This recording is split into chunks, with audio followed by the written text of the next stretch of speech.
Hello there. Tonight's story begins not with battle cries or burning ships, but with an apple. A golden one. Thrown into a wedding and rolled straight into legend.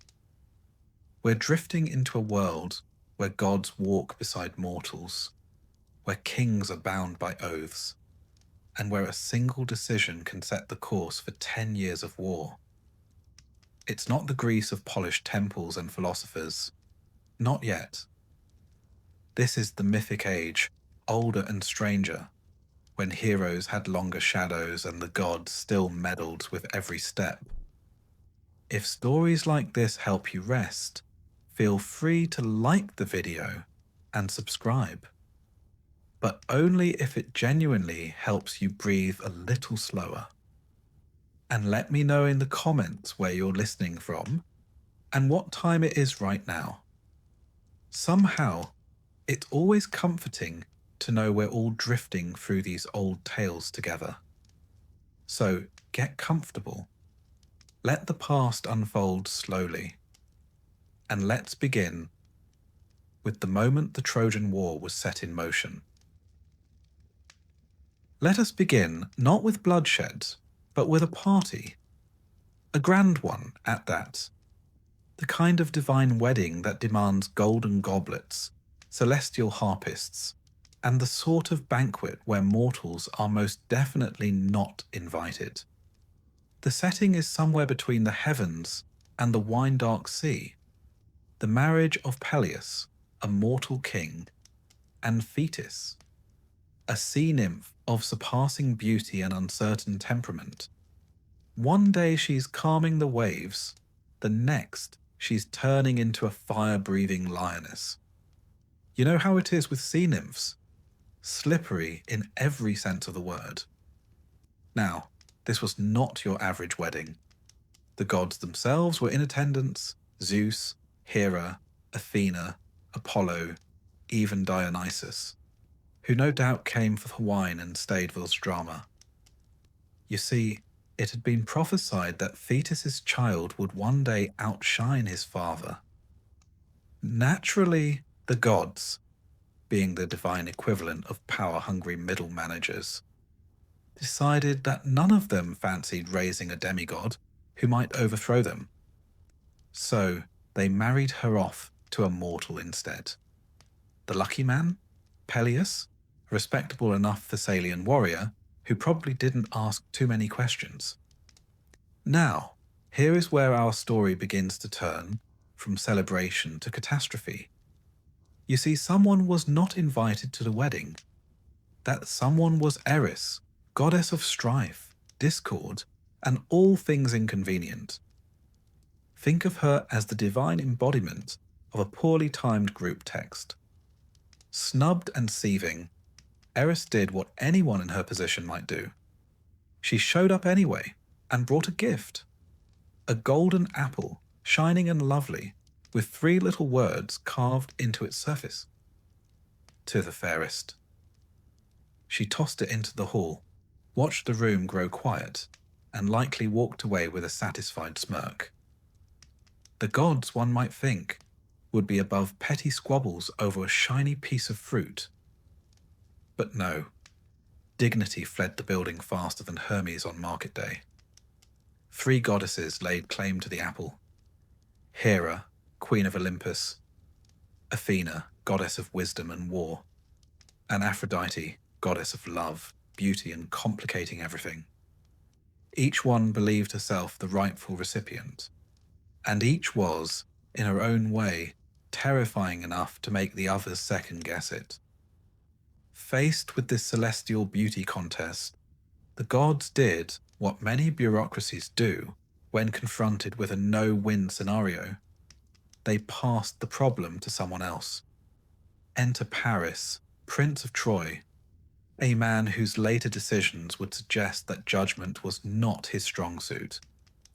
But at this moment, he was a shepherd on Mount Ida, having been quietly removed from royal life due to a prophecy that he would one day cause the destruction of Troy. Naturally, his family decided to abandon him as a child. You know, just in case. Still, He grew up handsome and healthy and, more importantly, utterly unprepared to referee a divine pageant. The three goddesses appeared before Paris, not in mortal modesty, mind you, but in full divine radiance. Each offered him a bribe. Hera promised power, kingship over all of Asia. Athena offered wisdom and victory in battle. But Aphrodite, always knowing her audience, promised him the love of the most beautiful woman in the world. Paris, thinking like a young man and not a geopolitical strategist, handed the apple to Aphrodite. And thus the world began to burn. Now, who exactly was this most beautiful woman in the world? Her name was Helen, Queen of Sparta, daughter of Zeus and Leda, or possibly Nemesis, depending on which version you read. She had been courted by many Greek kings, all of whom had once nearly come to blows over her. To avoid conflict, her mortal father, King Tyndareos, had made all the suitors swear an oath that they would respect Helen's choice, and if anyone ever took her away, they would all band together to bring her back. An early example of what you might call a foreign policy nightmare waiting to happen. Helen eventually chose Menelaus, a capable if somewhat humorless king of Sparta. They were married, and for a time, things were peaceful. That is, until Paris showed up at court under the pretense of diplomacy, and then, with Aphrodite's encouragement, either seduced or abducted Helen. It rather depends on the source. In Homer's Iliad, Helen seems weary, regretful, and passive. In Euripides' version, she's more assertive. Later poets go further, claiming Helen never even went to Troy, just a phantom version, while the real one sat out the war in Egypt like a mildly annoyed chess piece. Whichever version you choose, the result is the same. Paris sails back to Troy with Helen, and Menelaus, enraged, calls in every king, prince, and warrior who once pledged an oath to protect her. And this is where myth begins to collide with history. Scholars have long debated whether the Trojan War actually happened.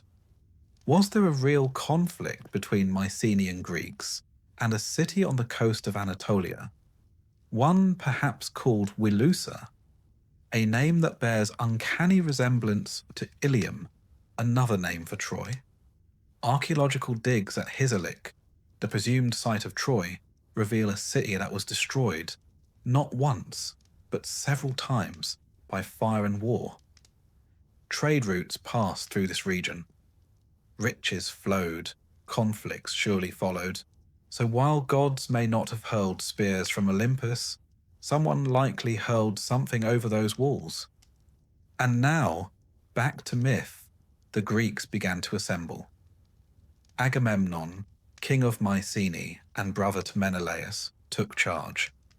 Not because he was particularly loved, he wasn't, but because he had the ships, the swords, and a rather loud voice. Other kings answered the call. Odysseus, the clever one, Nestor, the talkative one, Ajax, the strong and silent type, and most famously Achilles, son of Peleus and Thetis, the very couple whose wedding had started this mess in the first place. Achilles was a prince of Phthia, raised by a centaur named Chiron, as you do, and trained to be the greatest warrior of his age. His mother, fearing he would die young, dipped him in the river Styx to make him invulnerable, everywhere except the heel by which she held him. This, of course, gives us the term Achilles' heel, and reminds us that even the mightiest have their soft spots, sometimes quite literally.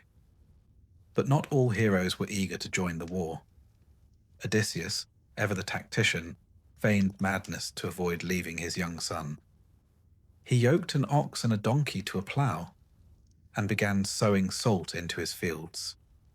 until a clever Greek placed his infant son in front of the plough. Odysseus swerved, proving he was sane, and was promptly dragged off to war. Achilles, too, was hidden, disguised as a girl among the daughters of King Lycomedes. This plan lasted until Odysseus came bearing trinkets and weapons, laying them out before the maidens. Achilles naturally went straight for the sword. Boys will be boys, even when wearing a dress. So the ships assembled, 1,000 of them, legend says. And the winds were ready. Or were they? At the port of Aulis, the fleet was becalmed. The gods, you see, were not so easily manipulated. Artemis, goddess of the hunt, had been offended, likely by Agamemnon, who either boasted of his skill or killed a sacred deer. As a result, she demanded a price: the sacrifice of Agamemnon's daughter, Iphigenia. This is one of those moments where Greek myth takes a very sharp turn from pageantry to tragedy. Agamemnon hesitated. Understandably so, but in the end, ambition won out over love. Iphigenia was lured to Aulis under the promise of marriage to Achilles, and there she was sacrificed. Some versions offer a gentler ending. Artemis whisked her away at the last moment and left a deer in her place. But most tell it straight. Agamemnon killed his daughter, and the winds began to blow. It was a grim start to a grim war. And so, with divine grudges simmering, oaths invoked, and personal tragedies mounting, the 1,000 ships set sail for Troy, not knowing they would remain there for 10 years, the cost of their pride and vengeance, and certainly not knowing that by the time it ended, nearly all of them would be dead, disgraced, or eternally wandering. But that, dear listener, is a tale for the next chapter. For now, rest easy, for even the greatest war in myth began not with a sword, but with a wedding, an insult, and a single apple. Let us turn now from the divine chaos of golden apples and goddesses to the woman who would, according to some, launch 1,000 ships. That may be a bit of an exaggeration. Poets have never been known for restraint, but it's fair to say that Helen of Sparta, later of Troy, was at the very heart of the storm. Helen's story begins before she was even born, which is always a worrying sign. Her mother Leda was queen of Sparta. One afternoon, Zeus, that most persistent of Olympians, spotted her from the heavens and decided, as he often did, to seduce her. But rather than appear as himself, divine, radiant, occasionally wielding thunder, he chose instead to transform into a swan. Because of course he did. The result of this peculiar encounter was, depending on the version, either an egg or several. Yes, Leda laid eggs. Myths, as you'll find, are very particular about the strange and not terribly interested in the plausible. From these eggs hatched Helen, and sometimes also her brothers Castor and Pollux, and her sister Clytemnestra, who will later become very important when things begin to unravel back in Greece. But for now, Helen was raised in royal luxury. She was, from the beginning, a marvel. Not just beautiful. Her beauty, we're told, was divinely beautiful. The kind that made men sigh, women whisper, and kings behave very badly. Now, as Helen came of age, she was pursued by just about every eligible man in the Hellenic world. Her suitors included the finest warriors, princes, and kings, including Odysseus, Ajax, and Menelaus. There were so many that her mortal father Tyndareus rightly feared that whoever he chose, the others would almost certainly take offence, start a war, and probably ruin the hedgerows on the way out. So, on the advice of Odysseus, ever the strategist, Tyndareus made the suitors swear a binding oath, the Oath of Tyndareus. They would all agree to honour Helen's choice, and, more importantly, to protect the chosen husband should anyone ever try to take her from him. A clever solution, and one destined, as clever solutions often are in Greek myth, to backfire spectacularly. Helen chose Menelaus, brother of Agamemnon and future king of Sparta. Now, Menelaus was competent, wealthy, respected, not particularly charming but not easily ignored. The kind of man who polishes his own armour and expects you to notice. Helen and Menelaus were married, and for a time all was well. They had a daughter, Hermione, settled in the Spartan palace, and reigned peacefully over a well-ordered kingdom. And then Paris arrived. Paris, son of Priam and Hecuba of Troy, had been raised not as a prince, but as a humble shepherd, a common trick in myth when someone's birth is accompanied by a troubling prophecy. In Paris's case, the prophecy was specific and rather ominous. He would cause the downfall of Troy. So naturally, his parents did what any responsible monarchs would do. They abandoned him in the wilderness. Unfortunately, Paris survived. Raised among shepherds, he grew into a man of striking beauty and very little foresight. He was eventually welcomed back into the royal family, prophecy presumably forgotten in the excitement. Not long after, he was sent on a diplomatic mission to Greece, officially to establish friendly relations, unofficially to stir up the plot. When Paris arrived in Sparta, Menelaus welcomed him warmly, a gracious host by Greek standards, which usually meant offering food, wine, and not stabbing anyone. But then Menelaus was called away to attend a funeral. Paris, ever the opportunist and heavily influenced by Aphrodite, who had promised him the love of the most beautiful woman in the world, took advantage of the king's absence. Whether Helen was a willing accomplice or a victim of divine manipulation is one of the great ambiguities of ancient myth. Homer's Iliad presents her as conflicted, ashamed, reflective, but not clearly coerced. Later tragedians such as Euripides give her more agency or none at all, depending on the tone. Some versions, like the Helen of Euripides, go so far as to say she never went to Troy, that Paris stole only a phantom image while the real Helen remained in Egypt, as confused as anyone. But the popular version holds that Helen went with Paris, sailing across the Aegean to Troy and leaving behind her husband, her child, and more importantly, the oath that bound all her former suitors. When Menelaus returned to find his wife gone and his honour publicly shredded, he did not mourn in silence. He invoked the oath. Across Greece, messengers were sent. Kings were summoned. Old alliances reawakened. Even those who had long since moved on were now bound by a sacred promise.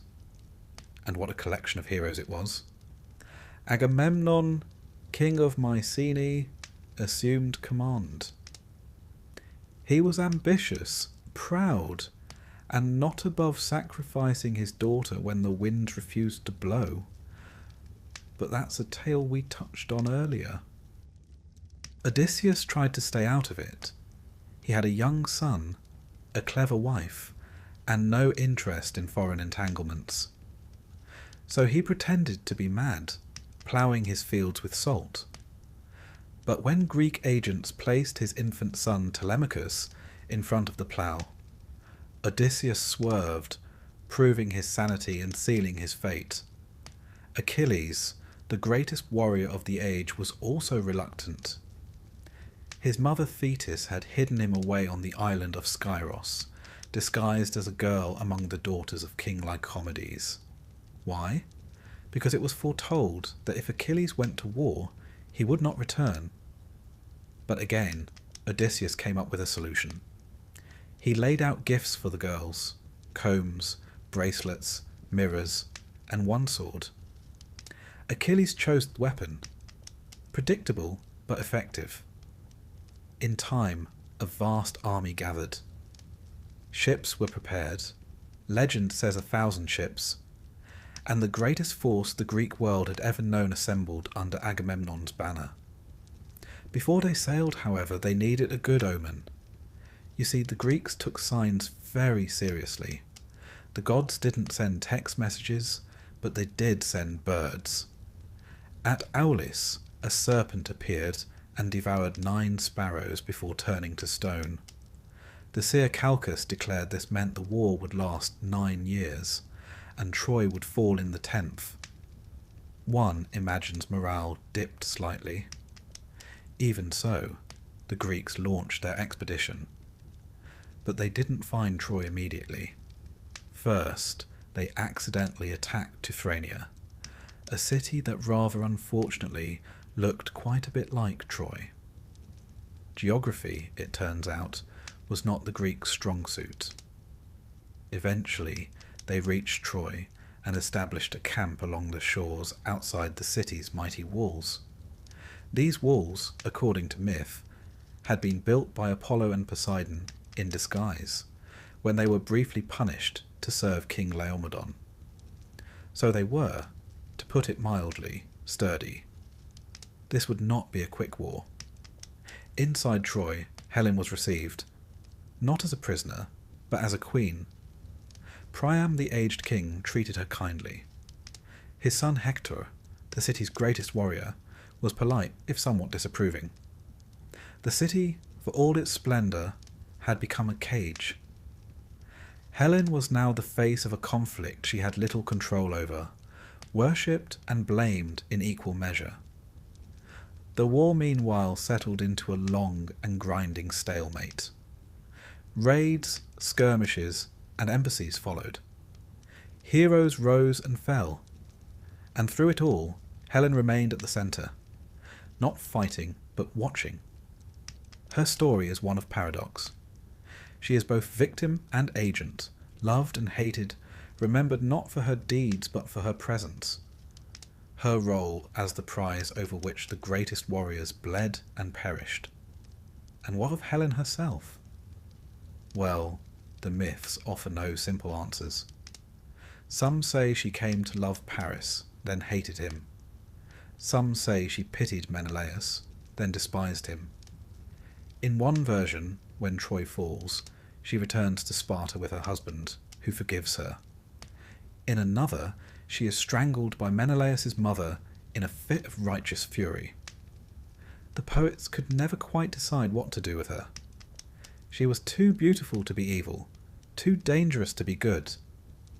She was, perhaps, the embodiment of the war itself, not rational, not fair, but entirely inevitable.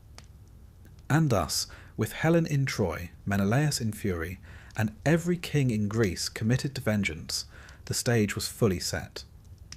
The war had not yet begun in earnest, but the fuse had been lit. The walls of Troy still stood tall, but every god, every mortal, and every poet knew they would not stand forever. In our next chapter, we'll meet the full cast of heroes and begin the siege proper, a war of pride, prophecy, and tragedy that would shape not only myth, but the entire identity of the ancient Greek world. For now, rest, dear listener. The storm is gathering, but there is still time before the swords begin to sing. It is a strange thing, preparing for a war that has not yet begun.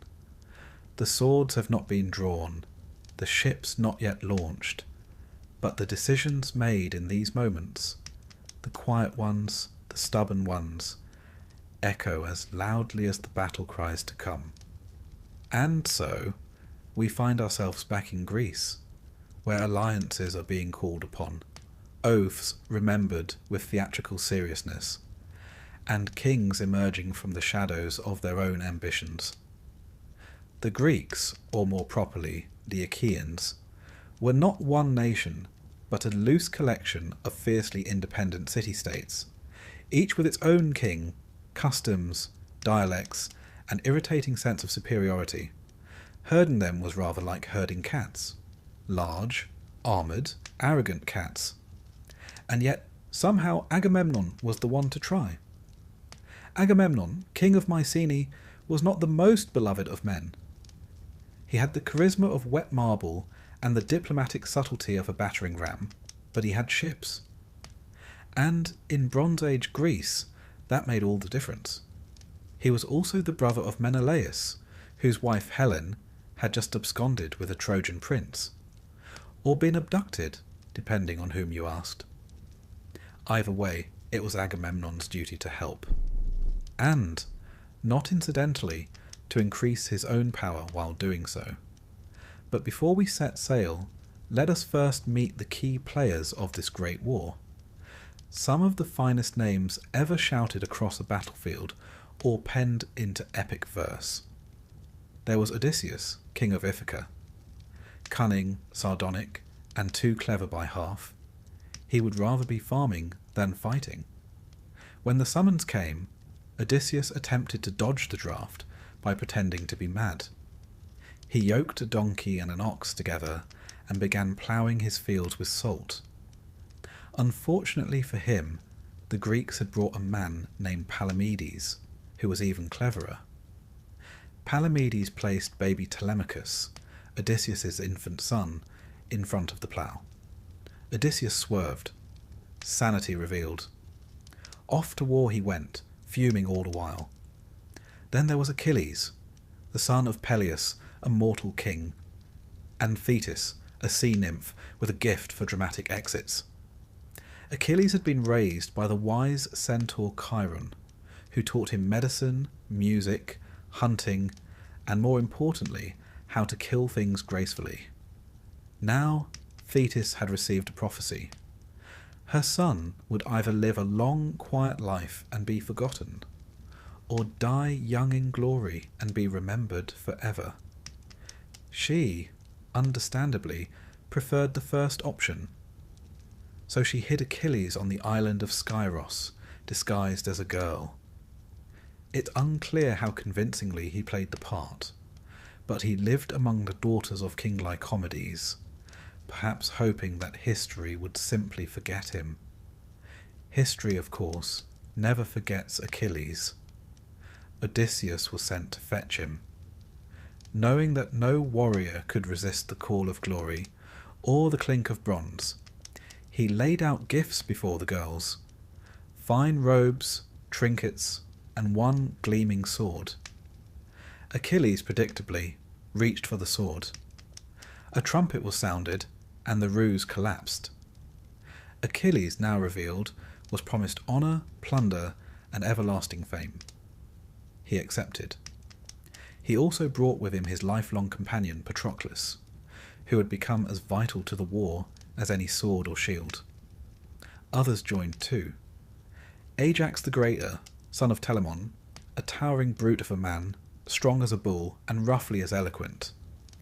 Diomedes, a young king of Argos, known for his ferocity and surprising reverence for the gods. Nestor, the aged king of Pylos, who spoke mostly in long-winded stories about how things had been better in his day, and who somehow made everyone listen. And Calchas, the seer, who claimed to read the will of the gods by studying the flight of birds, the livers of sacrificed animals, and, one suspects, the fine art of educated guessing. Altogether, they gathered their men, their ships, and their supplies at the port of Aulis, a wind-swept harbour on the eastern coast of Boeotia. It was here, legend tells us, that the Greek fleet assembled. 1,000 ships, if Homer is to be believed. It is a lovely round number, and deeply impractical. But myth was never built on practicality. And then, nothing happened. The ships were ready. The men were restless. The gods, however, were silent. No wind stirred the sails. The sea lay as flat as a philosopher's expression, a calm so total it felt like divine punishment.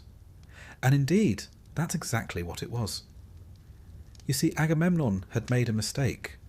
While out hunting, he had killed a sacred stag, an animal beloved by Artemis, goddess of the hunt, protector of maidens, and not one to take a slight quietly. As if that weren't enough, he had allegedly boasted that he was the better hunter, which, one imagines, was the mythological equivalent of poking a sleeping bear with a borrowed spear. So Artemis refused to let the winds blow. The ships would remain trapped at Aulis unless Agamemnon made amends. And by amends, she meant sacrificing his daughter, Iphigenia. This, needless to say, did not go over well. Agamemnon hesitated. He wept. He argued. He appealed to the gods. But in the end he agreed. For the sake of the war, for the sake of honour, vengeance, and all the usual platitudes, he sent word to his wife, Clytemnestra, that their daughter was to be married to Achilles. A lie, of course, a fatal one. Iphigenia arrived, excited, perhaps even blushing, and was led to the altar. Some stories say she was killed. Others say Artemis, in a rare act of mercy, whisked her away at the last moment and replaced her with a deer. Either way, the deed was done. The winds returned, the sails billowed, and the Greek fleet at last set out across the Aegean Sea. But their first stop was not Troy. In one of those inconvenient footnotes that history tends to skip over, they accidentally landed in Teuthrania, a city in Mysia. Believing it to be Troy, again, ancient navigation was more art than science. They attacked. The ruler there, Telephus, was wounded by Achilles and fled. Later, in a neat twist of irony, he was healed by Achilles, using the very spear that had pierced him. The Greeks, it seems, could be both destructive and useful, sometimes in the same breath. Eventually, the fleet reached the shores of Troy, a city on the western coast of what is now Turkey. The Trojans watched from their walls as the horizon filled with black sails, and they prepared. Let us pause here to consider what sort of city Troy might have been. The archaeological site known today as Hizarlik in northwestern Turkey reveals layer upon layer of cities built and destroyed over centuries. One of these layers, Troy 6 or 7, shows signs of fire, war, and abrupt ruin. There are fortification walls, storage jars, and signs of trade with the Mycenaean world. Whether it was the Troy of Homer, we'll never know for certain, but the echoes are there. The Trojans too had their heroes. Priam, the old king, wise and weary, ruled from the citadel. His wife Hecuba kept a close court. Their sons were many, but most famous was Hector, the defender of Troy. A prince, a husband, a father, and a man who fought not for glory but for duty. Beside him stood Aeneas, a noble warrior said to be the son of Aphrodite herself, a lineage that would one day lead, also Virgil claimed, to the founding of Rome. And of course there was Paris, whose stolen bride, Helen, was now a guest or prisoner in the palace. Her presence was a source of both pride and tension. Some saw her as the rightful queen. Others saw her as the cause of the coming disaster. And so, as the Greek ships landed and the beach was fortified, both sides prepared for war, not knowing that it would last 10 years, that it would claim the lives of almost every hero present, and that it would change the shape of mythology forever. But that is the nature of war in the ancient world. It begins not with battle cries, but with whispers, with broken promises, divine grudges, and the slow gathering of storm clouds. The Greeks had assembled. The winds had turned. The gods were watching. And somewhere in the wings, Fate, that ancient, tireless weaver, had already begun her work. By now, the 1,000 ships had crossed the wine-dark sea and anchored off the coast of a city destined to become legend. Troy. Called Ilion by the Greeks, it stood proud upon the edge of the Hellespont, a glittering crossroads of east and west.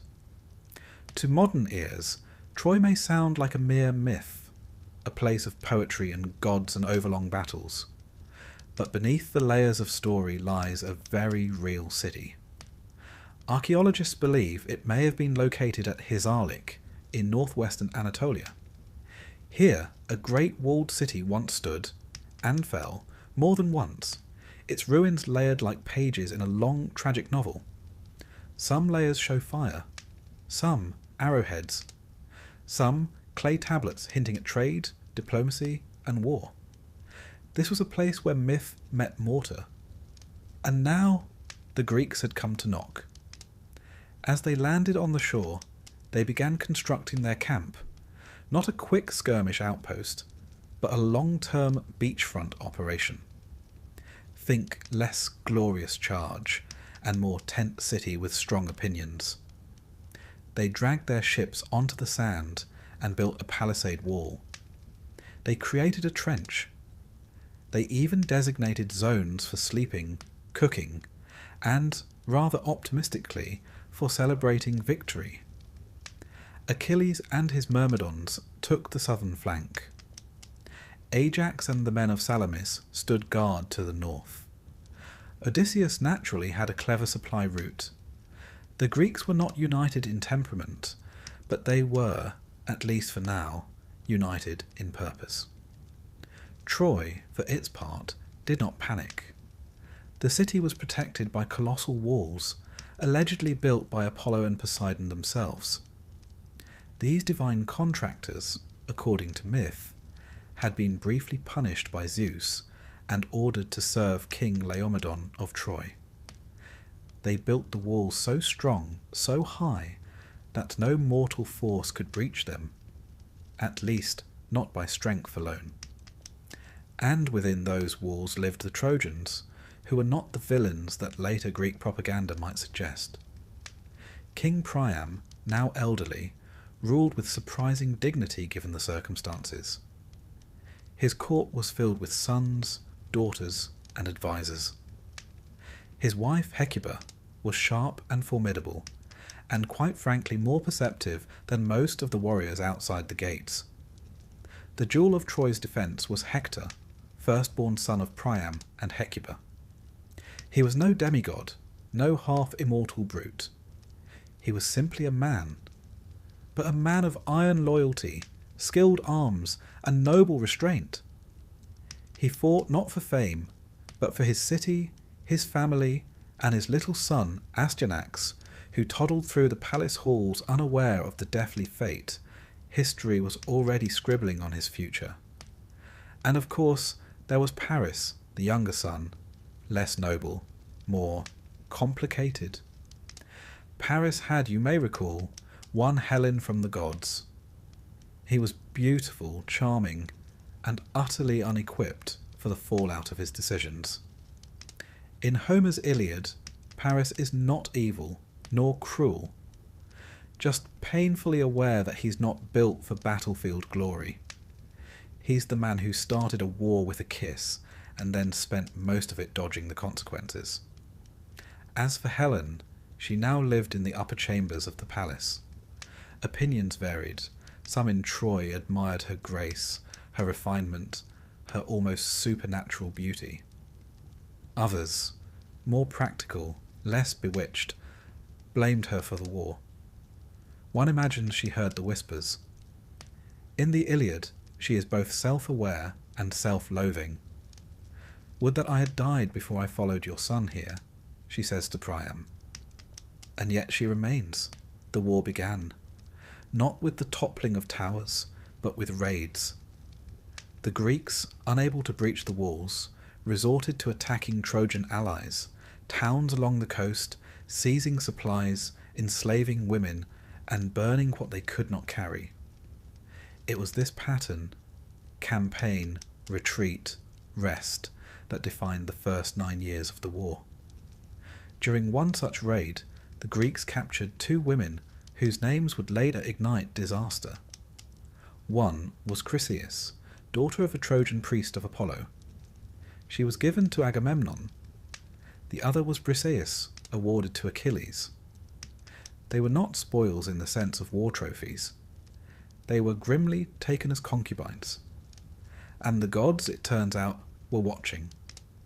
When Chryseis' father pleaded for her return and Agamemnon arrogantly refused, Apollo, god of plague, archery, and occasional poetic justice, loosed a pestilence on the Greek camp. Soldiers began to die.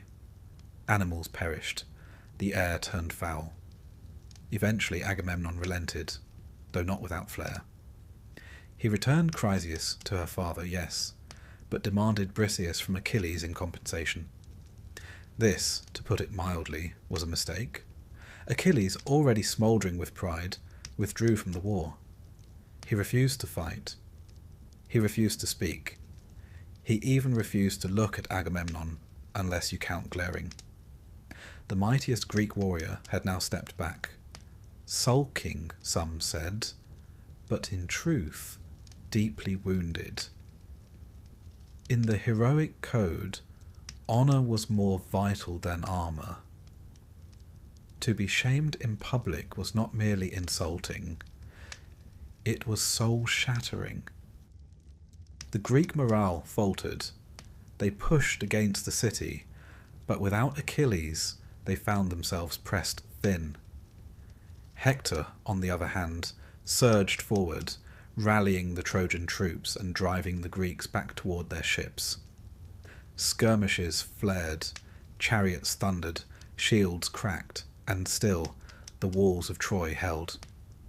But let us step back for a moment and consider what this war looked like, not in poetry, but in Bronze Age terms.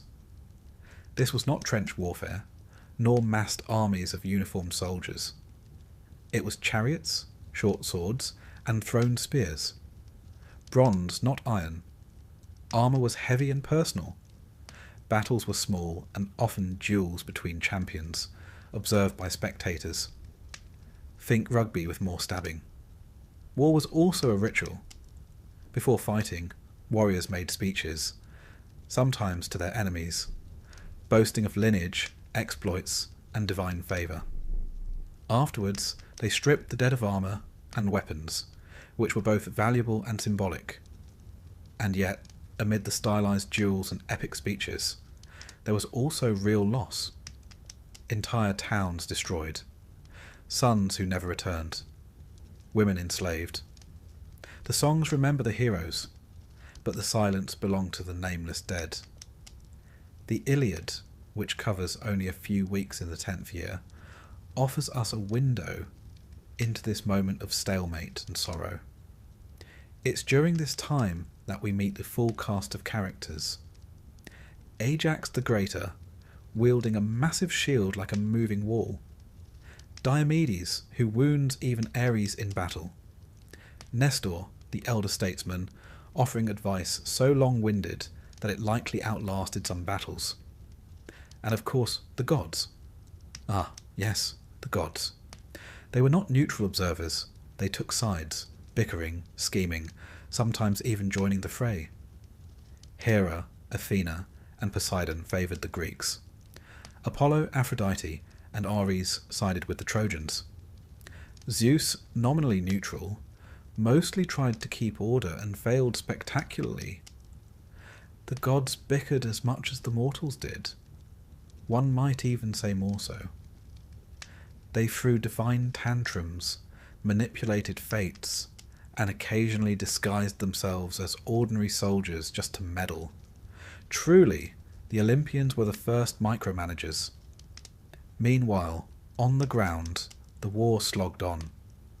The Greeks, growing desperate without Achilles, attempted diplomacy. They sent an embassy to his tent. Odysseus, Phoenix, and Ajax came with offers of treasure, apologies, and even the return of Briseis. But Achilles, brooding in his tent, refused. Not out of petulance, but principle. His honour had been trampled, and in the world of Homeric warriors, honour was life. Still, even Achilles could not ignore what came next. Hector, bold and commanding, led the Trojans in a major offensive. He pushed the Greeks back to their ships. Fires began to spread. It looked for a moment as if Troy might win not with cunning or strength, but with sheer persistence. This is the moment the war turned inward. The moment the greatest heroes of both sides stood at the brink, not yet colliding but fully revealed. For now, the Greeks dug in. The Trojans pressed forward, and Helen watched from the walls, her fate, and everyone else's, still unwritten. The siege had begun. The walls stood tall, but something deeper had begun to crumble. Trust, pride, and the thin threads binding kings to kings. And so, the 10th year dawned, with Achilles silent, Agamemnon humbled, and Hector rising. In our next chapter, the cracks will deepen. The war, which so far has simmered, will begin to boil. But for now, rest easy, dear listener. The ships are still anchored, the fires still smoke, and the gods, for the moment, have not yet drawn their final lots. When people imagine the Trojan War, they often picture a continuous roar of battle, swords flashing, heroes shouting, gods hurling thunderbolts from the sky.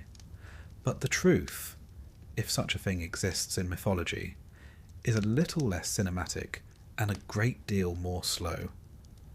Because for 9 long years, 9, this war dragged on in the kind of grim, grinding fashion that would have tried the patience of even the most enthusiastic poet.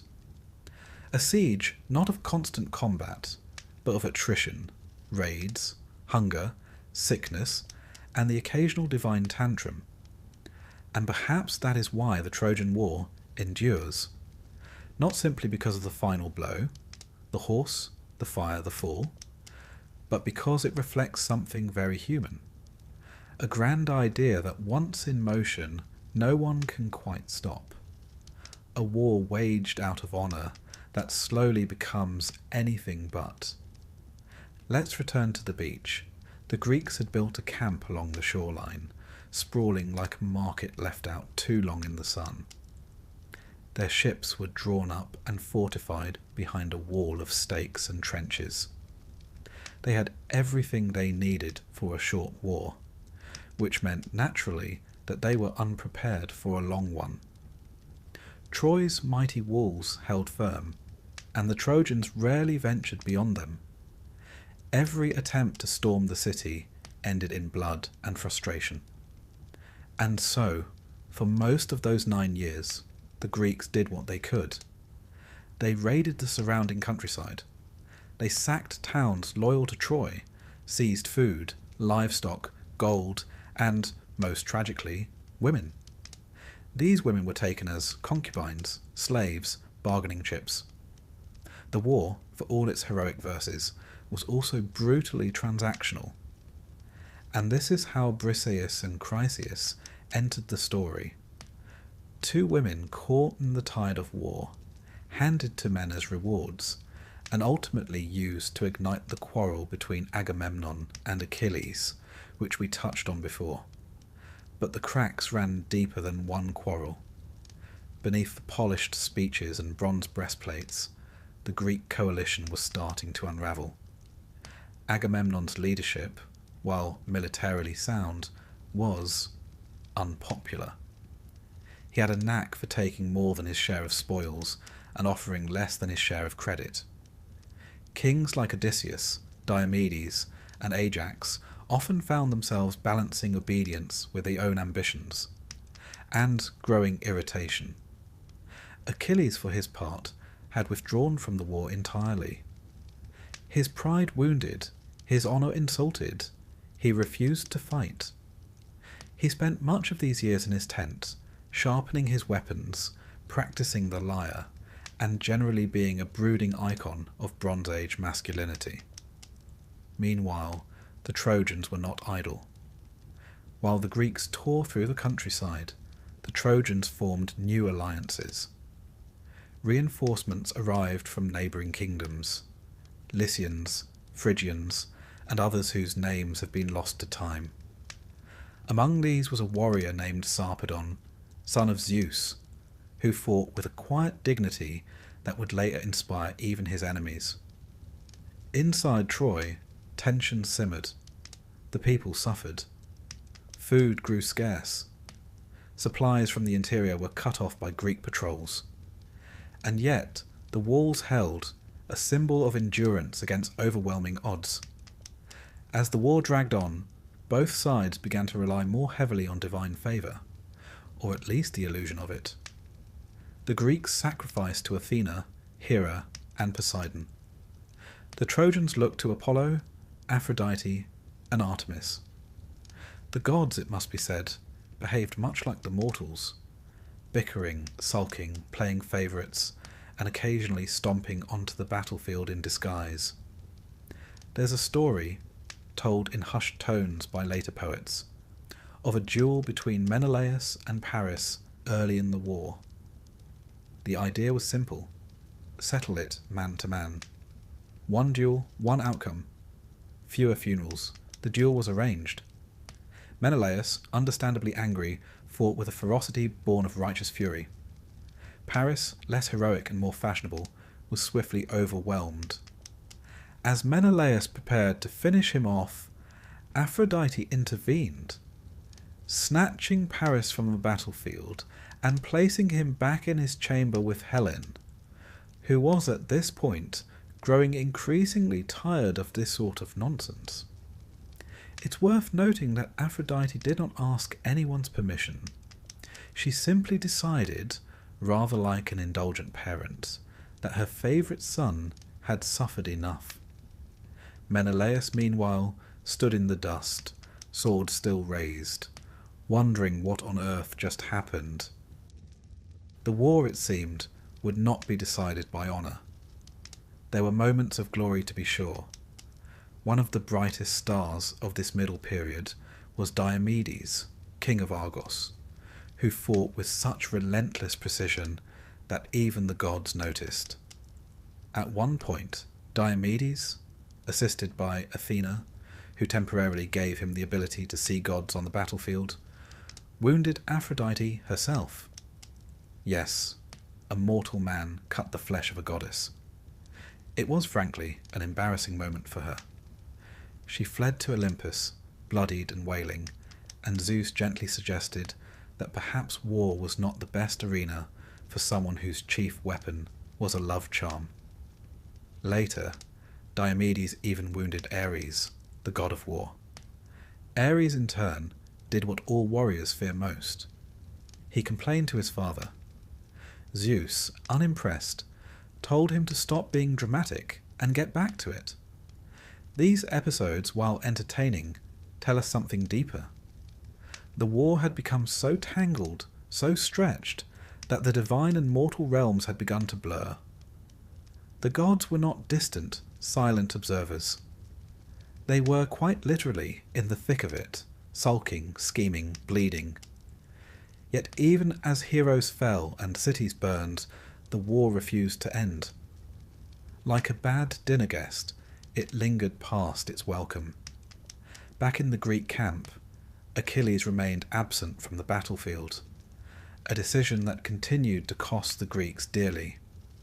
Without him, morale dipped. Hector led increasingly bold attacks. Greek casualties mounted. Even Odysseus found it harder to keep the ranks focused, though he did his best, sometimes with cleverness, sometimes with wine. It was in the atmosphere of decay and distrust that betrayal took root. You may recall Palamedes, the clever man who exposed Odysseus's fake madness at the start of the war. Well, Odysseus, ever the long game player, never forgot. According to later tales, Odysseus framed Palamedes as a traitor, forging a letter and planting gold to suggest he was accepting bribes from the Trojans. The Greeks, perhaps too eager for a scapegoat, executed him, just like that. One of the finest minds among them, gone. It's a moment that illustrates the war's true cost. Not just lives, but trust. Not just cities, but virtue. The longer it went on, the more it demanded. Not just heroes, but their humanity. And the Greeks, once bound by a noble oath, began to splinter further. Agamemnon's arrogance grated. Achilles' silence loomed. Even Nestor's endless stories started to sound less like wisdom and more like noise. And what of Helen? She still watched from the walls. Her beauty, undiminished by time, had become a symbol, a kind of living banner. For the Greeks, she represented what had been stolen. For the Trojans, what they refused to surrender. And for Helen herself, she was trapped between myth and memory, between love and loathing. In the Iliad, she speaks of her own regret, calling herself a dog, a term of shame, and wondering whether she is cursed. One might wonder if she more than anyone saw the war for what it truly was. Not a story of glory, but a slow, unspooling tragedy. And so, the 9th year came to a close. The Greeks, exhausted and divided, still held the beach. The Trojans, battered and isolated, still held the city. The gods, nursing wounds both physical and prideful, still meddled where they pleased. And Achilles? He still sat in his tent, silent, furious, refusing to yield. Not to Agamemnon, not to the war, not even to fate. But something had begun to shift. For in the camp, a young man named Patroclus watched the fires burn. And soon, very soon, that fire would spread. If war had a heartbeat, it would not be the clash of bronze or the thrum of chariot wheels. It would be the breath held between action and consequence, the silence before something truly terrible happens. And so we arrive at the heart of the Iliad. Not the start of the Trojan War, nor its end, but a singular stretch of days in the 10th year, when one man's pride would alter everything. His name, of course, is Achilles, son of Peleus, a mortal king, and Thetis, a sea nymph with a firm grasp on fate. Achilles was raised with the knowledge that he was different, and doomed. It was said he had 2 paths before him, a long life without glory, or a short one that would echo through the ages. He chose the echo, but no one tells you that glory is rarely glorious while you're living it. It is more often lonely, infuriating, and filled with people who don't understand you. At the start of this chapter, Achilles is not fighting. His quarrel with Agamemnon over the slave girl Briseis has driven him into a sulk so legendary it fills the first book of Homer's Iliad. But to call it a sulk is to miss the depth of it. Achilles is not simply pouting. He has been publicly humiliated. In a warrior society where honour is as valuable as life, Agamemnon has taken both. You see, when Agamemnon gave up Chryseis to stop a plague sent by Apollo, he decided to take Briseis from Achilles as compensation, as if trading women were a form of morale management. In doing so, he violated the unspoken code among heroes. A man's prize, however grimly acquired, was his dignity. Agamemnon might as well have taken Achilles' shield and spat on it. Achilles responded not with violence, which was surprising, but with withdrawal. He retreated to his tent, refused to fight, refused even to speak to Agamemnon. And as he sat brooding, the war outside began to turn. Without Achilles, the Trojans surged. Hector, noble and dutiful, led charge after charge. The Greeks, caught between poor leadership and divine meddling, began to lose ground. Skirmishes turned into routs. Even the mighty Ajax found himself forced to retreat. At one point, the Trojans reached the Greek ships, the very beachhead the Achaeans had held for nearly a decade. Achilles watched and did nothing. This is perhaps the most remarkable part of the Iliad, that its greatest hero's defining action is inaction. For pages he sits, stewing, not because he lacks courage, but because he refuses to give Agamemnon the satisfaction of his return. You might say it's a lesson in how dangerous pride becomes when mixed with principle, or perhaps how easily the gods unravel the best of men. Meanwhile, Agamemnon, in rare form, began to panic, realizing, belatedly, that alienating the best warrior among them had consequences. He offered a ransom. Treasure, horses, cities, even the return of Briseis, untouched, as if Achilles should now be grateful. He even swore an oath, and Agamemnon rarely swore unless it was to himself in the mirror. The embassy sent to deliver this apology was a who's who of persuasive Greeks. Odysseus, always the silver tongue. Ajax, always the strong arm. And Phoenix, Achilles' old tutor, sent in the hopes that paternal guilt might succeed where politics failed. And so they entered Achilles' tent. There they found the hero plucking softly at a lyre, not preparing for war, but playing music. A reminder, perhaps, that warriors too have inner lives. They made their case, glory, honour, the needs of Greece. And Achilles said no, but not with fury, with quiet conviction. He spoke of the futility of war, of Agamemnon's insults, of how no amount of gold could redeem lost pride. He even questioned the heroic code itself. Why should he die for a man who scorns him? Why should glory come at the price of his life? It's here that Achilles becomes more than just a warrior. He becomes a question. What is heroism worth if it means suffering fools? What is victory if you lose yourself to get there? And so he refused. The embassy returned empty-handed, and the war grew bloodier. With the Greek camp nearly in flames and the Trojans emboldened, Patroclus stepped forward. Ah, yes, Patroclus. Friend, companion, brother in arms. Some say more than that.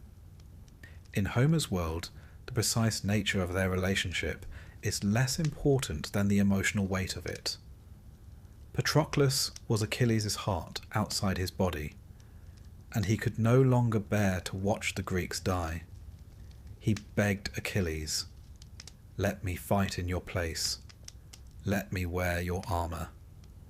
Let the Trojans think you've returned. Maybe they'll fall back." Achilles agreed, but with one condition. Only drive them away from the ships. Do not chase them to the gates. Patroclus donned the armour, gleaming, god-forged, unmistakably Achilles, and led the Myrmidons into battle. It worked. The Trojans, believing Achilles had returned, panicked. Patroclus fought with skill, fury, and more than a little recklessness. He killed warrior after warrior, including Sarpedon, son of Zeus, causing such grief that even the gods debated whether to intervene.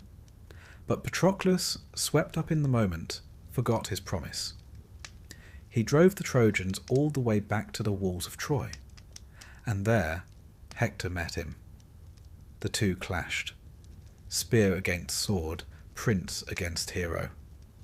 And in the end, Hector killed Patroclus, not knowing who he truly was until the helmet fell away. The death of Patroclus was a shock, not just to Achilles, but to the Greeks, to the Trojans, to the gods. But no one felt it like Achilles. When he heard, He collapsed in grief. He wept. He tore his hair. He covered himself in ash. He lay in the dust. His pride, his refusal, his rage, all of it turned inward, and then it turned outward. The wrath of Achilles had begun. It would be beautiful. It would be terrible. And it would not be stopped. First, he sought new armour, his old set now worn by the fallen Patroclus. Thetis, his mother, rose from the sea and went to Hephaestus, the smith of the gods, who forged for Achilles a new suit of armour. Bronze, so fine it glowed, a shield so vast it depicted the entire cosmos. It was not just armour. It was fate worn as fashion. Then Achilles rejoined the battle. The Greeks, seeing him return, roared with hope. The Trojans, seeing him return, trembled. The gods watched, some in awe, some in horror, because they knew when Achilles was angry, he was not a man. He was a storm. He cut through the Trojan lines like fire through straw. He fought not for glory, but for grief. Not for Agamemnon, but for Patroclus.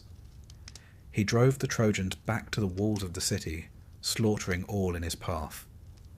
He fought the river god Scamander, who tried to drown him in anger at the piles of corpses choking his waters. Even the gods had to drag Achilles from the flood. And at last, he met Hector. We will speak of that duel in the next chapter, for it deserves a moment of its own. But for now, let us return to the tent of Achilles. Where once he had brooded in silence, he now paced in fury. His hands, once still, now itched for retribution. His heart, once proud, now burned with sorrow. The rage of Achilles was not just about war, it was about the unbearable weight of loss. The helplessness of watching someone you love die, and realizing it was in part your fault. He had withdrawn from battle to prove a point, but now that point had cut too deep. Achilles had rejoined the war, but it was no longer a campaign for honour or pride. It was a funeral in motion. There are moments in myth when the war falls away, when the spears and the horses and the shouting crowds dissolve, and we are left only with silence. And in that silence, something ancient and human stirs. Grief. This is one of those moments. The war is still raging. The Greeks are still dying. The Trojans are still defending their city. But all of it, for the briefest time, becomes a backdrop to one man's sorrow. Achilles has just lost Patroclus. To many, Patroclus was merely a companion, his second in command, his trusted friend. But to Achilles he was much more. A tether, a conscience, a reminder that life was more than blood and bronze. Their bond was deep, forged not only in war, but in laughter, memory, and those quiet hours when no one is watching. Some say they were lovers. Others say brothers in spirit. But what the texts agree on, what Homer sings without ambiguity, is that Achilles loved Patroclus more than anyone else in the world. And when that love was taken from him, so too was everything that held Achilles together. Let us begin with the death itself. Patroclus had donned Achilles' armour, led the Myrmidons into battle, and pushed the Trojans back from the Greek ships. For a moment, it worked. The Trojans thought Achilles had returned. Panic rippled through their lines. But Patroclus, emboldened by success, forgot the warning Achilles had given him. Do not go to the gates. He went anyway.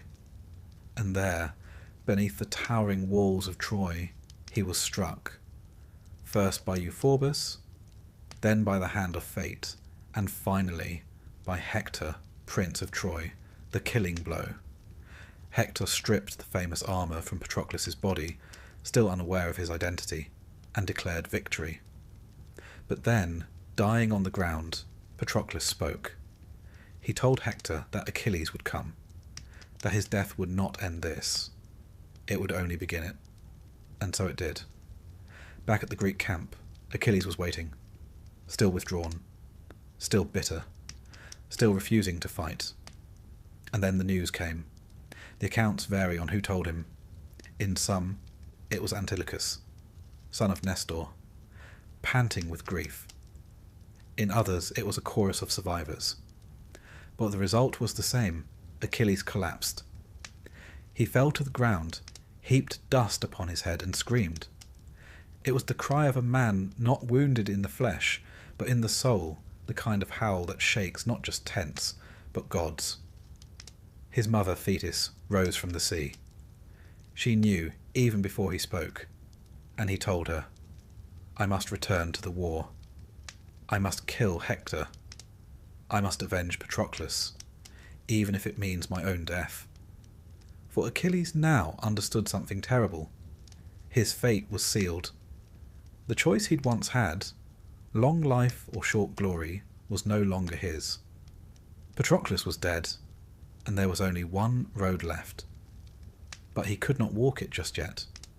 First, he had to bury his friend. The Greeks retrieved Patroclus's body, not without difficulty.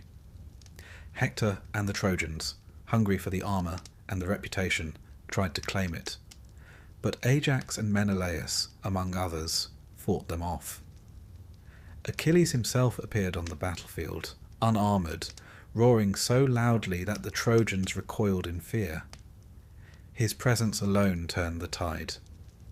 Then Thetis, ever the dutiful mother, went to Hephaestus, the smith of the gods. There, in a furnace of divine flame, was forged new armour, brighter, stronger, more terrible than before. The centrepiece was a shield, so finely wrought it contained the whole of the world, cities at peace and war, farmers in the field, lovers dancing, stars turning overhead. It was a reminder, even to Achilles, that there was more to life than vengeance.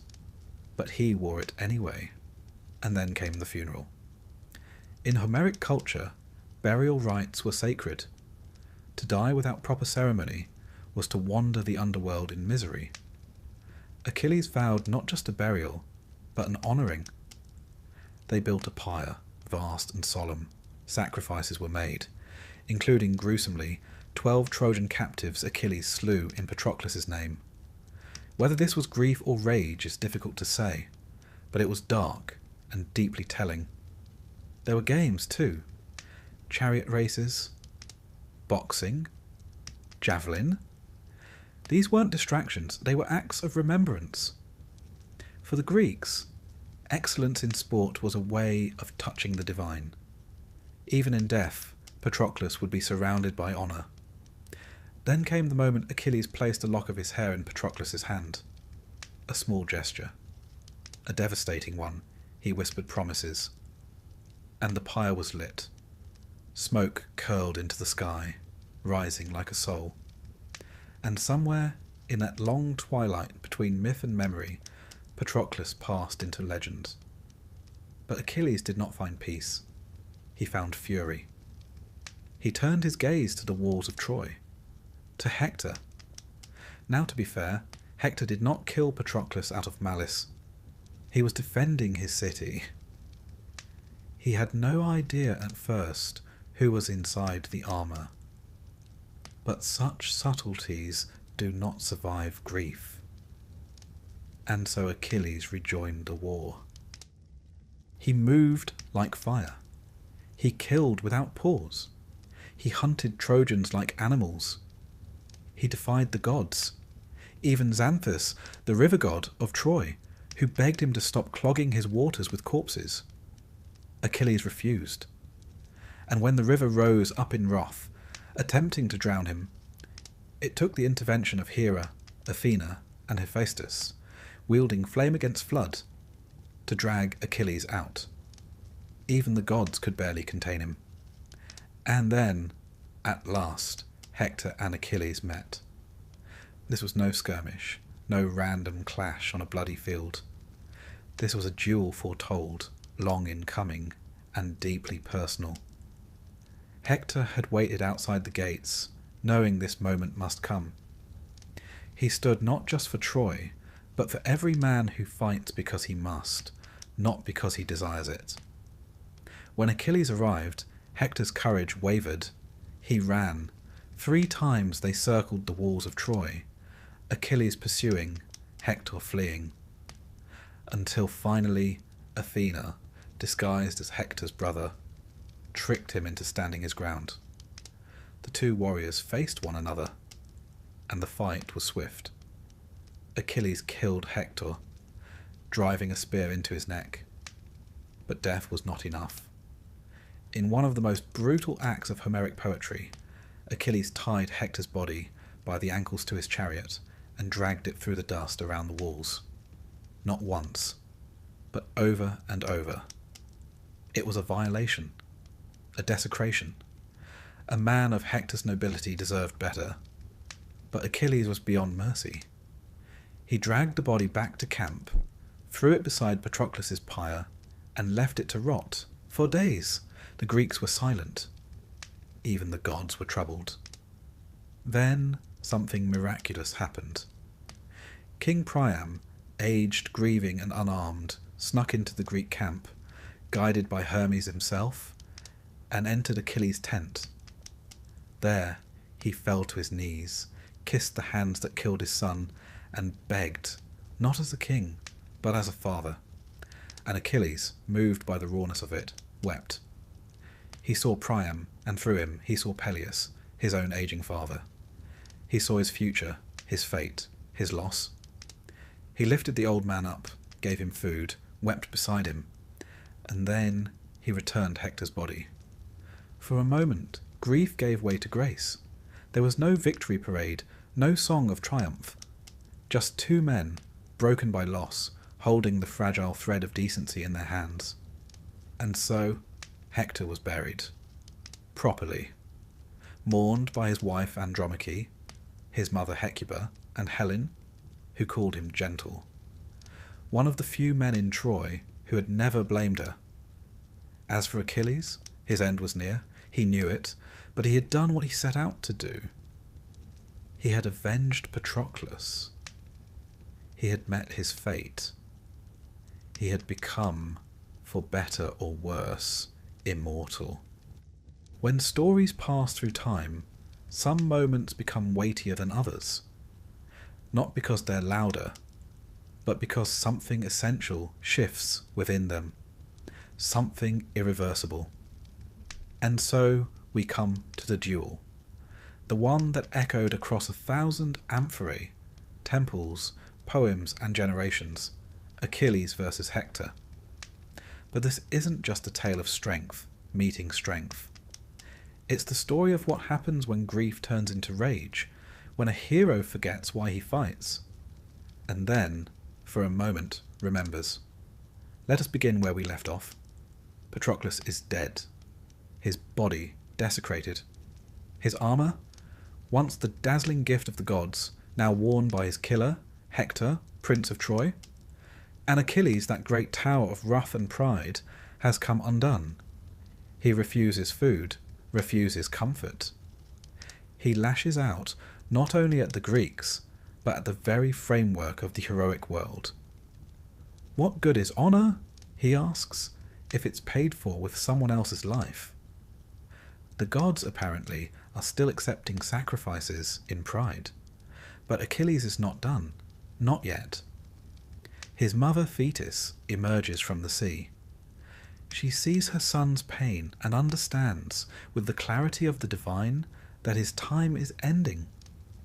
She goes to Hephaestus, blacksmith of the gods, and begs him for new armour. And what armour it is!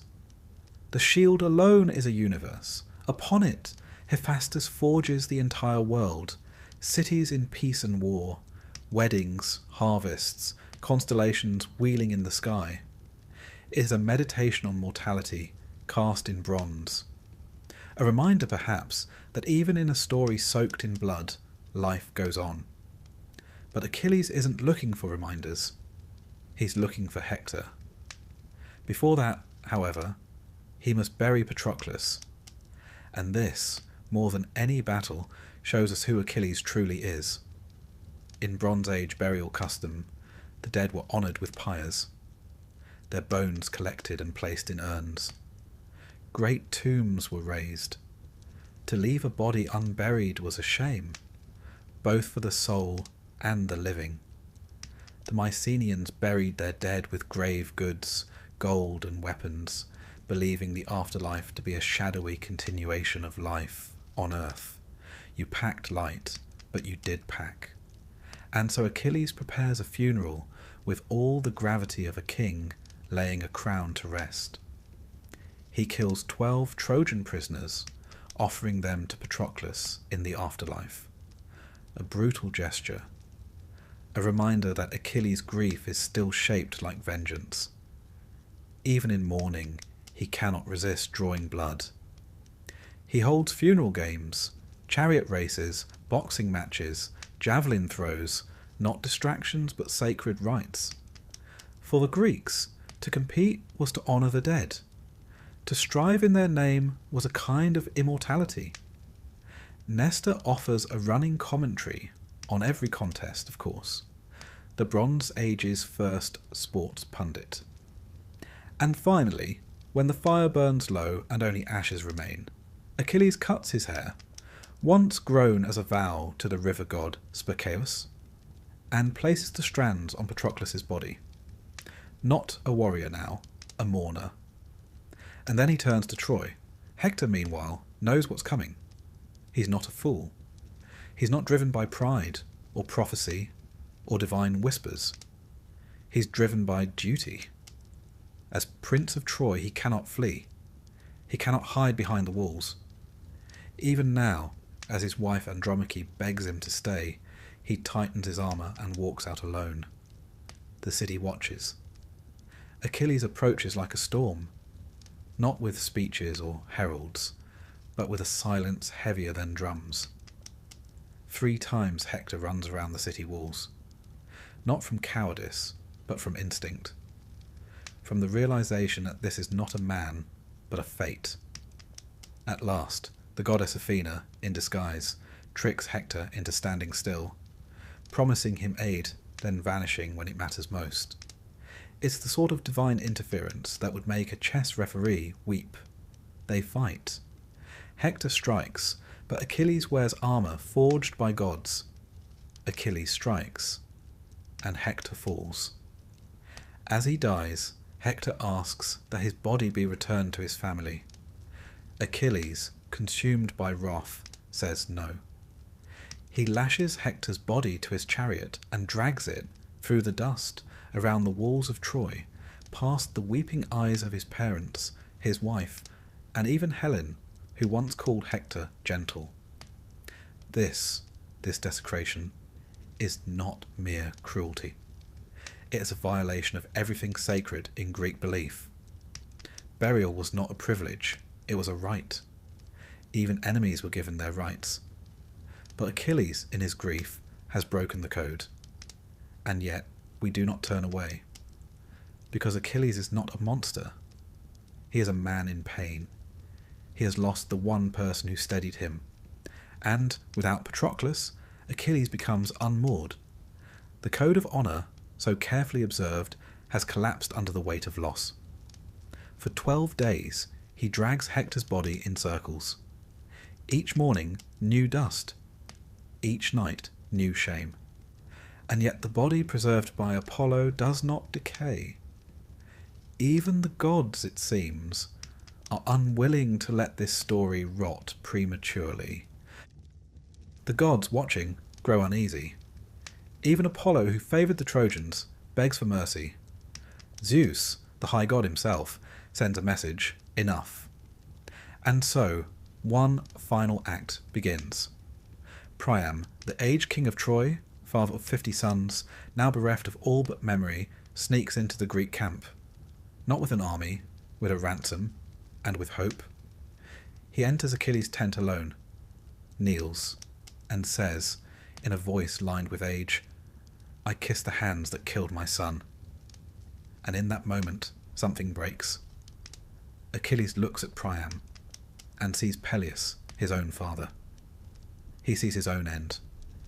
He sees a world that is not built of victory and vengeance, but of grief passed from one man to another. He weeps. He lifts Priam from the floor, offers him food, shelter, even comfort. There is a kind of holiness in the quiet between them.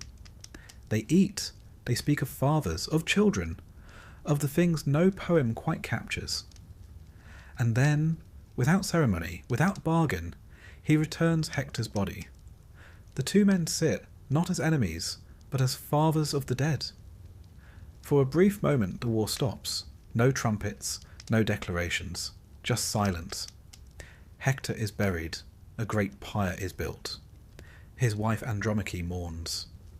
His mother Hecuba weeps. Helen too speaks, calling him the only man in Troy who never shamed her. A reminder that even in war, kindness echoes louder than conquest. And so, the defender of Troy passes into memory. And what of Achilles? He knows now that his death is coming, but for the first time, it doesn't matter. He has done what needed to be done. Not in battle, but in mercy. This is the transformation. Achilles began as a figure of wrath, of unstoppable pride. And here, for one breath of story, he becomes something else. Not a warrior, not a son of prophecy, but a man who has felt the shape of sorrow and chosen compassion. The tide has turned. Not because the Greeks have won, but because their greatest hero has shown that war is not always victory. Sometimes it is just survival. Sometimes it is letting go. Troy still stands, but the walls feel thinner now. The gods no longer shout, and Achilles, our brightest, briefest flame, is standing at the edge of his fate. The next arrow has already left the bow. By now, the sands outside Troy were saturated with blood, and yet the city still stood. Heroes had come and gone. Gods had taken sides, changed their minds, and occasionally joined the fighting themselves. The greatest warrior the Greeks had ever known had returned, avenged his companion, and found briefly a fragment of peace. But the end, that distant thunder, was growing louder. And now the war prepared to take its final turn. Achilles was still in the field, still terrifying. Still, somehow, alive. But not for long. Let us speak of his death. Not because it is unexpected, but because it is, in the way of Greek myth, terribly expected. The gods, particularly Apollo, had not forgotten what Achilles had done to Hector. Apollo had watched the dragging of the body, the defiance of the burial code, the rage that had pushed beyond mortal limits. So, when the time came, he lent his help to a most unlikely figure, Paris. Now, Paris was not a hero. He was a lover, a charmer, a prince with good cheekbones and poor decision-making. But with Apollo's guidance, he took up a bow. And when Achilles, blazing with victory, drew too close to the Scaean gates, Paris let the arrow fly. Some say it struck him in the heel, the one place Thetis had failed to protect when he dipped him in the Styx. Others say it was the hand of the god that made the arrow fatal. Either way, the effect was the same. Achilles fell. There are no grand speeches, no slow-motion farewells, just the collapse of a man who had burned too brightly for too long. The Greeks mourned, and then, predictably, argued. Who would inherit Achilles' armour? It was the finest in the world, forged by Hephaestus, gleaming with divine artistry. Two men came forward, Ajax the Greater, son of Telamon, strong, blunt, and fiercely loyal, and Odysseus, son of Laertes, clever as a god and twice as persuasive. A contest was held. The Greeks listened to speeches. Ajax spoke of deeds. Odysseus spoke of strategy. And in the end, the armour went to the man who could make words into weapons, Odysseus. Ajax was shattered. He had fought bravely, carried Achilles' body from the field, stood firm when others wavered. And now he was passed over for a silver-tongued tactician. His honour, so long bound to his strength, unravelled. In the dark of night, Ajax went mad. He slaughtered sheep, believing them his enemies. When his senses returned, and he saw what he had done, he took his own life. By his own sword, alone. So ended another hero. Not in battle, but in despair. The Greeks burned his body quietly. Even now, suicide was a complicated matter. Honour and shame forever intertwined. And still, Troy stood. At this point, the war had become a tragic theatre. Each hero fell in turn. The gods had begun to withdraw, embarrassed perhaps by what they'd helped create. The Greeks turned to prophecy. Always a last resort when all else fails. According to the seers, 3 conditions had to be met for Troy to fall. First, the son of Achilles must fight at Troy. Second, the Greeks must retrieve the bow of Heracles. Third, the Palladium, the sacred statue of Athena, must be taken from Troy. Simple, really. So they set out to find Achilles' son, Neoptolemus, also known as Pyrrhus. Raised far from the war, he was young, untested, and full of the kind of aggressive confidence only teenagers possess. When Odysseus fetched him, he agreed, not out of duty, but out of destiny. He would finish what his father had started. Next came Philoctetes. Now, Philoctetes was a sore subject. Years earlier, he had been bitten by a snake en route to Troy, and the wound had festered. The Greeks, never known for their bedside manner, abandoned him on the island of Lemnos. With him, they left the bow of Heracles, the only weapon prophesied to bring down Troy. Charming. Odysseus returned, full of apologies. Philoctetes was, understandably, furious, but after some persuasion, and the promise of a hero's redemption, he agreed. The bow returned to the war. The prophecy piece by piece began to align. The third task fell to stealth. The Palladium, a statue of Athena, protected Troy. So long as it stood, the city could not fall. Odysseus and Diomedes crept into Troy by night, scaled the walls and stole it. No flash, no flourish, just 2 men doing what armies could not. And now, finally, Troy was vulnerable. But it was still not beaten. And so came the trick. The Greeks, led by Odysseus, built a wooden horse, a massive thing, hollow inside, carved to appear as an offering to Athena. They left it at the gates of Troy and sailed away, or so it seemed. The Trojans found it, confused, curious, and debating. Some, like Laocoon, warned against it. "Beware of Greeks bearing gifts," he said, before being rather dramatically eaten by sea serpents. The gods were not subtle. Others, like Sinon, a Greek left behind, pretending to be a deserter, spun a tale of sacrifice, of atonement, of war's end.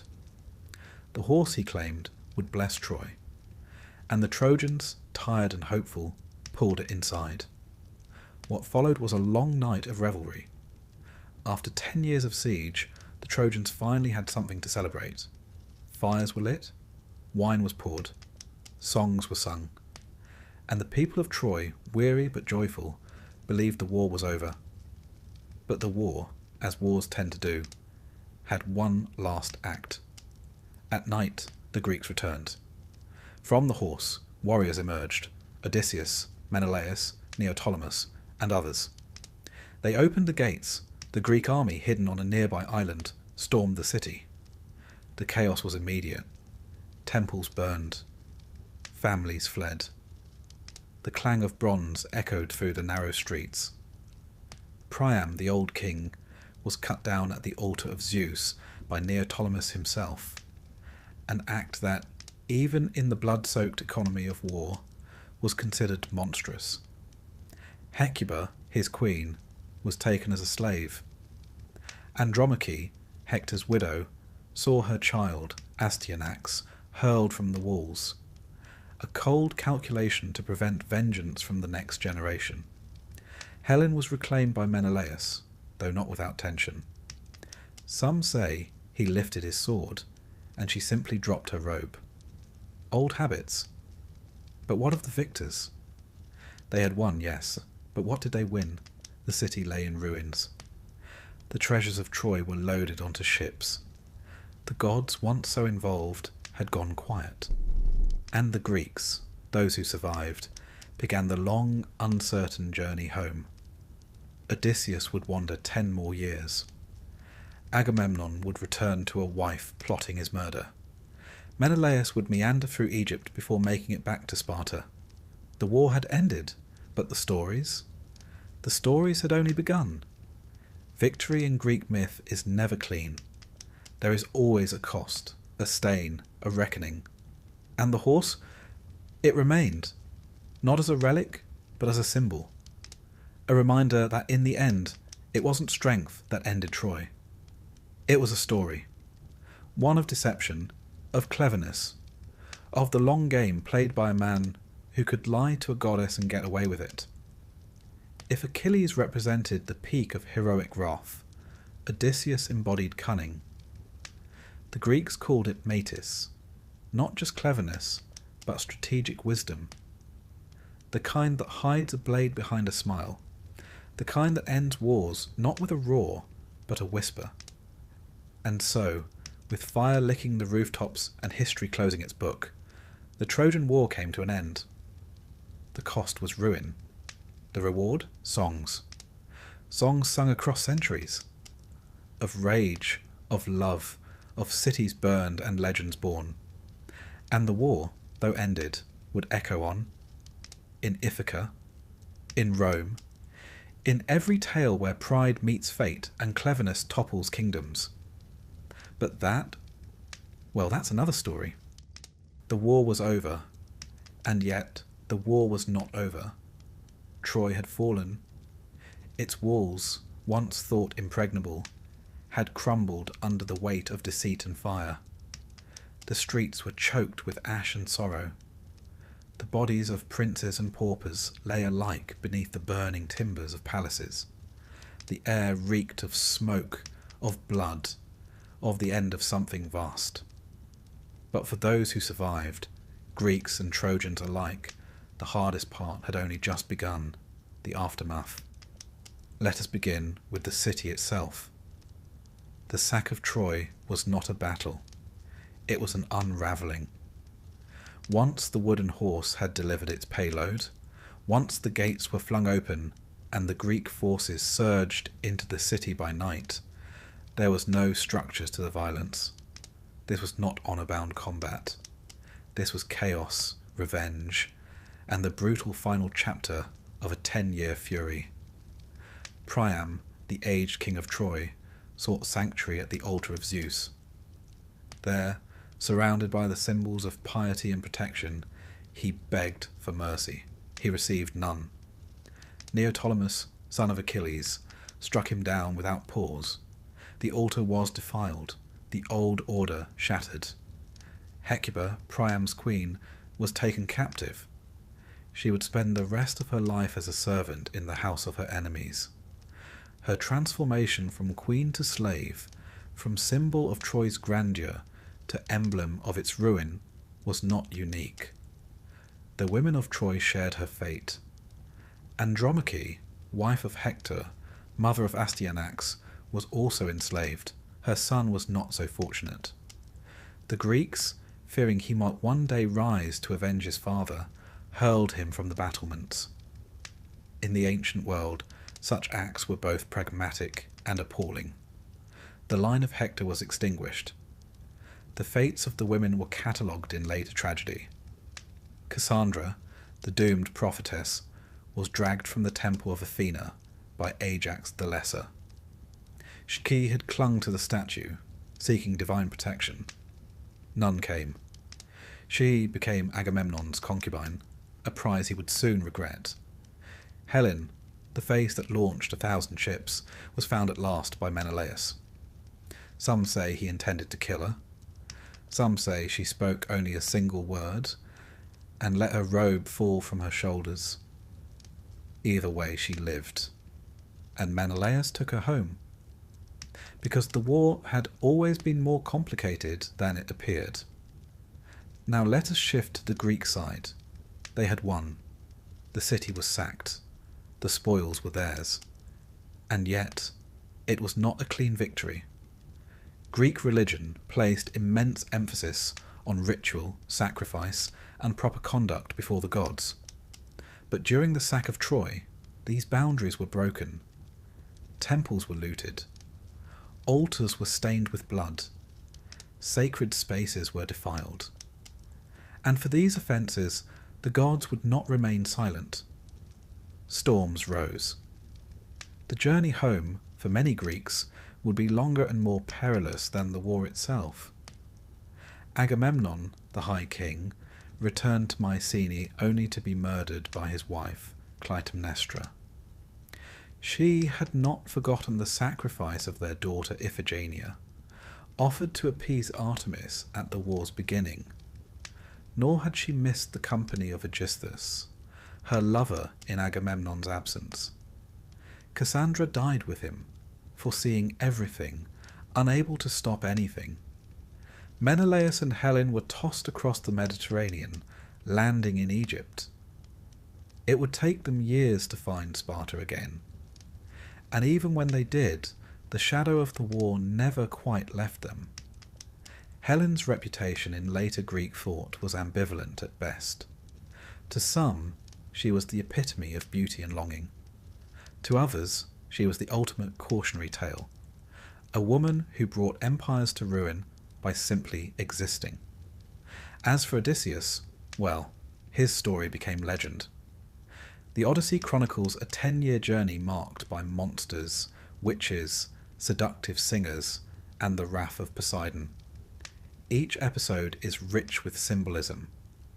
The Cyclops Polyphemus represents the dangers of unchecked force. Circe, the sorceress, the lure of comfort over duty. The Sirens, knowledge without consequence. And yet, for all his trials, it is not brute strength, but cleverness, endurance, and restraint that bring Odysseus home. Yet even he, hero of twists and turns, finds no easy welcome.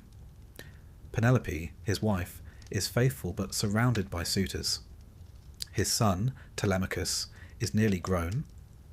His palace is filled with strangers, feasting on his stores and mocking his name. Homecoming is not triumph. It is reintegration. And it is never easy. This theme of difficult return, nostos, became central in Greek literature.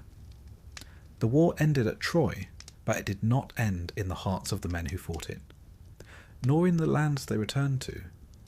Memory, trauma, and the burden of legend lingered.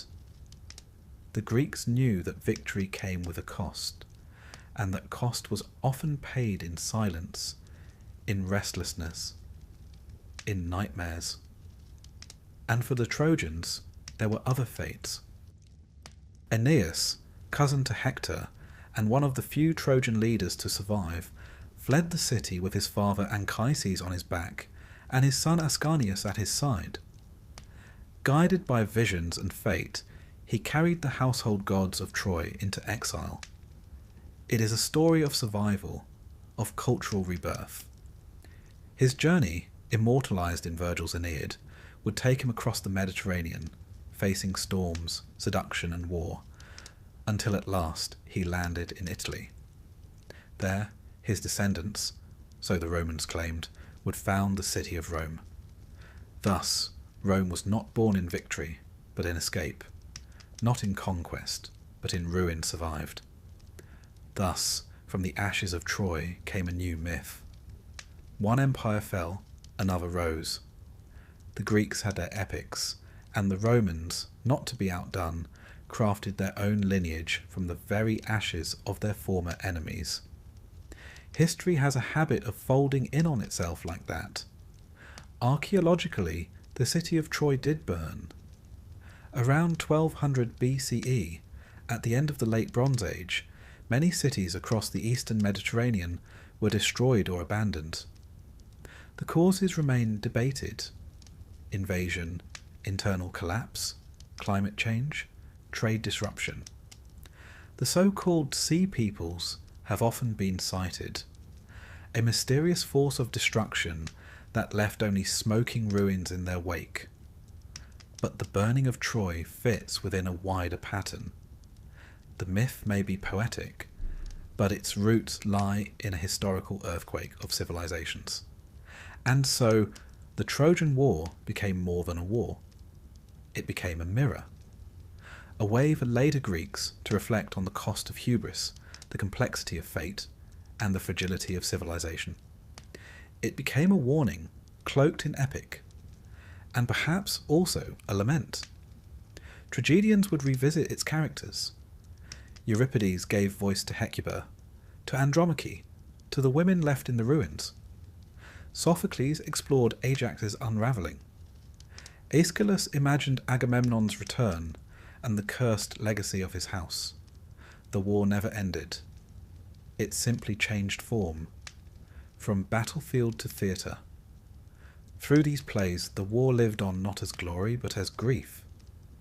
The real aftermath was not victory, but memory, and the figures who once seemed immortal took on new dimensions. Achilles, fierce and doomed. Hector, noble and burdened. Priam, the last light of a dying age. Odysseus, ever resourceful, ever lost. Their stories were retold, reinterpreted, and passed down. From Homer to Virgil, from scroll to stage, from ancient epic to modern screen. The Trojan War endures because it speaks not only of ancient heroes, but of perennial human truths. Love and vengeance, loyalty and betrayal, fate and freedom. Because the Trojan War is not merely a tale of war, it is a meditation on endings, on what happens when the fire dies, and the survivors must learn to live in its glow. The war ended in fire, but its echoes, its names, its questions, its sorrows, have never quite gone quiet. So here, at the end of all things, we leave the ashes of Troy. The ships are gone, the gods have retreated, the heroes are dead or wandering, and the world somehow moves on. But somewhere in the background, always, there is a horse, and a city that trusted it.